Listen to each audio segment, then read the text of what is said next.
Hello, সালামু sir. Sir colonel Rajib বলছি sir. Rehan আপা একটু কথা বলতো sir, over to her sir. কে? রেহান আপা। রেহান আপা। জি স্যার। আসসালামু আলাইকুম ভাইয়া। হ্যাঁ ভাই সালাম।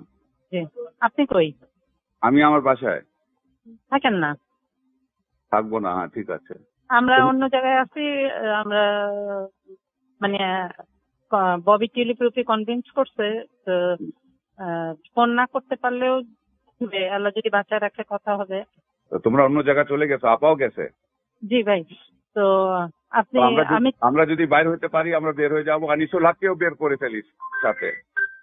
হ্যাঁ হ্যাঁ, যেটা হয় আপনি ইমিডিয়েটলি ওই যে সায়ান আর জয় যেটা বলছে আপনি ওইটা করেন।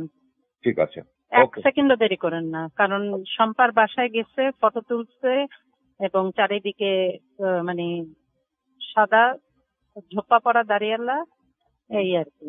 তো ইউ শুড লিভ, মানে যত তাড়াতাড়ি সম্ভব। Okay. আর আমি আমি কনভিন্স করতেছি যে মানে যা যা আসে ওইটা করবো আর কি। এইখানে একদম থাকা সেফ না। তাহলে ও কি বলবে? মার্শাল ল ডিক্লেয়ার করতেছে না সে? ওইগুলো এখন কাম দিয়েন না, ইউ শুড লিভ ইমিডিয়েটলি। ওকে। জি ভাইয়া, ফি আমানিল্লাহ, দোয়া করেন। প্রিয় মানুষ।